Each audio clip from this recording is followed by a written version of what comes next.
Seattle space needle పైన జాతీయ పతాకాన్ని ఎగరవేయడం జరిగింది 79వ స్వాతంత్ర దినోత్సవం తర్వాత.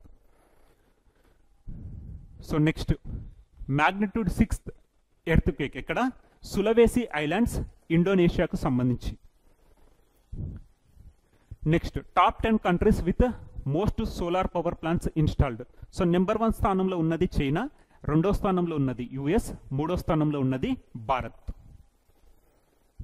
So next Kaziranga tiger reserve records 3rd highest tiger density. So tiger డెన్సిటీలో 3వ స్థానంలో నిలిచింది ఏంటి అంటే Kaziranga tiger reserve. So number 1లో ఉన్నది కర్ణాటకకు సంబంధించిన బందీపూర్ టైగర్ రిజర్వ్, 2వ స్థానంలో ఉన్నది ఉత్తరాఖండ్కి సంబంధించిన Corbett national park. So next Punjab state government lift ban on heritage sports. Punjab వారసత్వ క్రీడల పునరుద్ధరణ. సో రూరల్ కల్చర్లో భాగంగా వాళ్ళు పునరుద్ధరించడం జరిగింది. So next Kerala becomes the first Indian state to mandate robotics education for the school children, that is 10th class children. So next Andhra Pradesh government MOU with MasterCard to boost the tourism economy.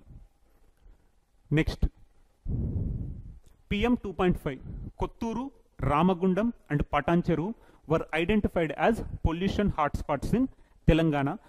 A category కిందకి వచ్చాయి? Non attainment cities లాగా వీటిని గుర్తించడం జరిగింది. So ఇవండి ఈరోజు న్యూస్లో ఉన్న ఇంపార్టెంట్ టాపిక్స్.